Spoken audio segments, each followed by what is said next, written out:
Il était une fois un adorable bébé. Cet adorable bambin avait une vie des plus simples et heureuses. Il grandit dans l'amour de ses parents, un amour si fort qu'ils décidèrent pour ses 3 ans de lui offrir une petite frimousse qu'ils nommèrent Amélie. Et ce fut le plus beau cadeau qu'il reçut. Stop, stop, stop. Merci, je prends le relais. Depuis l'arrivée d'Amélie, ma vie c'est pas un conte de fées. Et non, elle n'a pas été mon plus beau cadeau.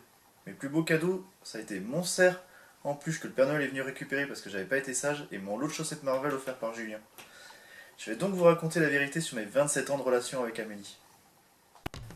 Amélie est née le 22 janvier 1987 à Nantes. Et on ne va pas se mentir, à l'époque elle était vraiment à croquer.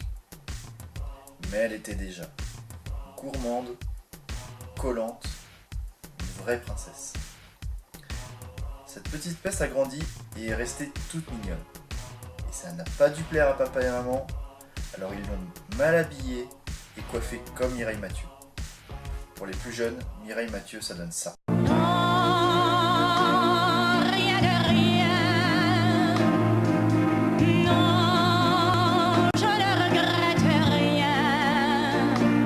Et sur Amélie, ça donnait ça. Mais alors qu'elle ressemblait à un Playmobil, elle a pardonné à papa et à maman, et ils ont craqué, et ils ont arrêté d'essayer de la coiffer n'importe comment, mais ne lui ont pas laissé le choix pour les fringues. Là, vous vous dites que j'essaie de faire un portrait méchant d'Amélie. Alors pour vous prouver mon calvaire, j'ai cherché des vidéos d'elle en train de pleurer pour rien. Mais je n'ai rien trouvé. Alors pour confirmer mes dires, renseignez-vous auprès de la famille et des amis proches. Croyez-moi, mes souvenirs sont pleins de moments où ma sœur a été une emmerdeuse, un pot de colle, une pigne. Demandez-lui par exemple de vous raconter l'histoire de la fléchette ventouse où j'ai été déclaré coupable parce qu'elle n'était pas assez malignée. Bon, revenons à nos petits. En fouillant dans les photos, je n'ai réussi qu'à trouver une petite fille parfaite. Une petite fille sportive. Une petite fille entourée par ses amis et sa famille. Mais j'ai aussi trouvé des pépites comme Amélie déguisée.